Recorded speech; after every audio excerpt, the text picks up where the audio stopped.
elo rating. The most important metric in sim racing. Probably it's only gonna be like 3 or 4 digits for the most people, but this video will explain how to trick a little bit more elo rating. I am currently building up some Pitskill elo rating on the pitskill.io platform, and these tactics I use to bring that up a little bit more than I'm doing now. Elo rating is like your muscle. If you go to the gym all the time, you will be ripped after a few years, and with sim racing it is no different. Let's get into it.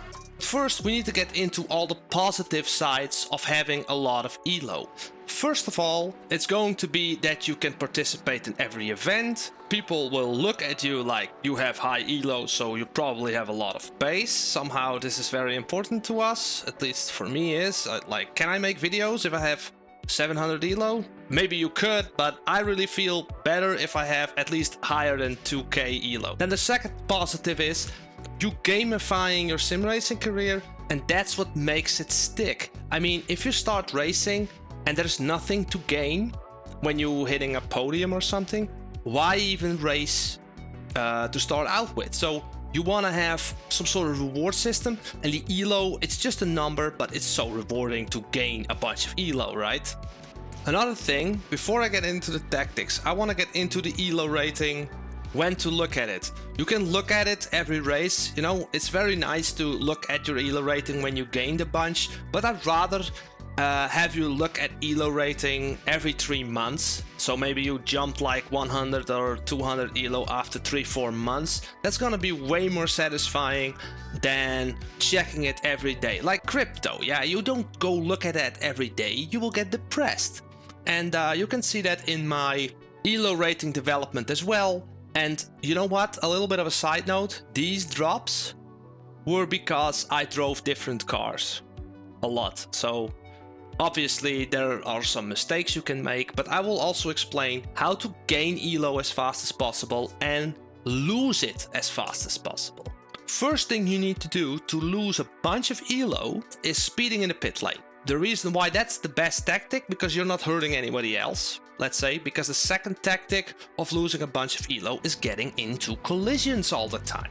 Collisions give you damage, collisions can give you penalties, that will cost you elo, and collisions will set you back in the end of the field. So avoid contact and avoid mistakes. The biggest mistakes I found, like I said, you're gonna speed in the pit lane, track limits, collisions, jump starts, getting like that extra inch on the race start just to have like a stop and go penalty or whatever. I don't get it. The best way to gain elo, in my opinion, even though you might be a slow driver in the field, keep getting those braking points, hitting those apexes, having a stable and steady car setup. By the way, in the link down below, you can find Arnout's preset and a bunch of setup packs for a lot of different cars, getting into different skill levels. So if you're a beginner, they will be absolutely amazing for you, because you can get into more advanced setups for every tracks. There is also a little bit of a setup helper, kind of a mini course about the car, how to drive it optimally, going from beginner to advanced to up my level, and then you just need to find another second to get up to alien pace. So to get into the tips for the first trick to get the most elo as possible. This is also a little bit of a meta trap, so I think it isn't smart to do it like this, but I will say how I gained the most elo rating on the Pitskill. First, I need to say a little bit of a disclaimer. There will be a limit in how fast you can go, how consistent you will be, and that will be the limit on how high your elo gets, because there will be always somebody faster than you. So at some point you're gonna hit a plateau, and then you need to go into tip number 3, what I will explain in this video.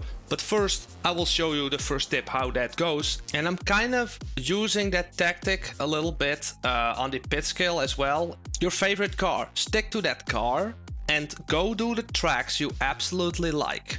At some point you will gain more elo because you're just focusing on only this car and a few tracks. So popular tracks you can follow, and then you will probably get a bunch more elo in one go. What is also a little bit of a meta trap is going to different tracks and figure out which cars will be the absolute fastest over there, and just doing like sprint races on LFM and just getting like do like a Honda on like a Red Bull ring, and or go like Ford or McLaren on Spa, or do like some sort of like Porsche on the Hungaroring. I'm just making up some examples here, but every time picking that meta, like that most favorable car in every track, that will gain you the most elo.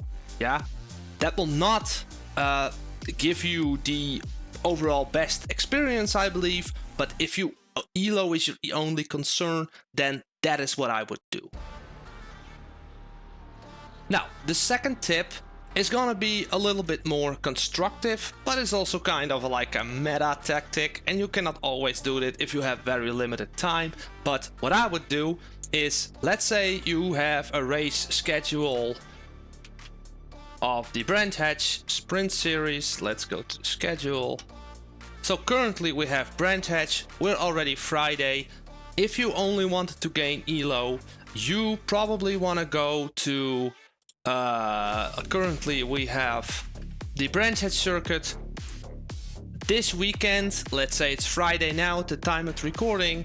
I would just go drive a bunch of laps on the Red Bull ring, and then as soon as the calendar hits like Monday and the Red Bull ring will be the active track for that week, then Monday evening, then I would absolutely try my best to gain some positions in those races, because I found on Low Fuel Motorsport that the tracks that just starting in the beginning of the week, overall people tend to be a bit slower. So the most important tactic to gain elo in the long haul will be your consistency with different tracks, and especially different tracks, and picking a new car every season. We have in our community already a lot of stories of people that pick a car for a season and then pivot. So first of all, you're gonna struggle in your new car, in your new season, you're gonna drop some elo, you're gonna be on some tracks, you're gonna make some mistakes, you're gonna make mistakes with some pit stops because you didn't know the entry of the pit entry of that track, and you're gonna suffer some elo, but you will gain experience with new cars and new tracks. What is also important to note, what people don't realize about elo rating. I believe that the sim racing community, yeah, and I'm just on this platform with Assetto Corsa Competizione, but other platforms maybe as well.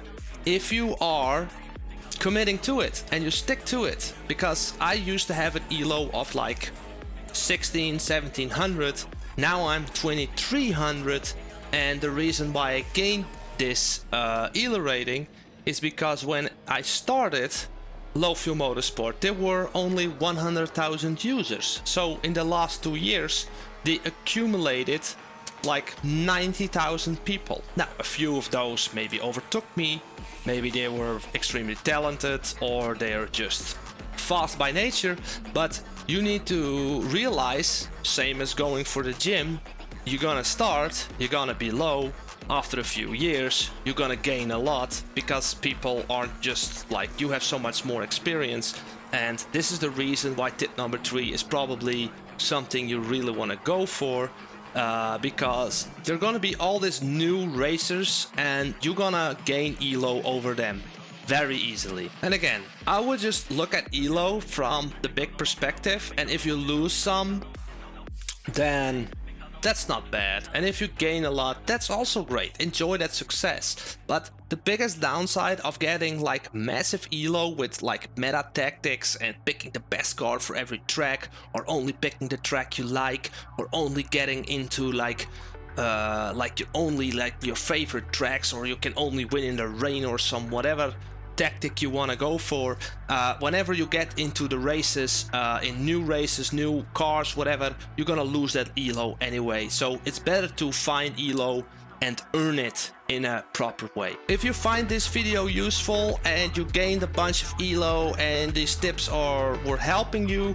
maybe you can leave a comment down below where you gained some other tactic to gain better elo or get like a better racing experience altogether, because the more comments we get in this video, I read them all, and it's really helping me to produce better videos after this as well, because I'm just the one person. I also don't know everything about it. This is just my opinion about how I would get into a bunch of elo and the tactics that I am using currently. Thanks for watching.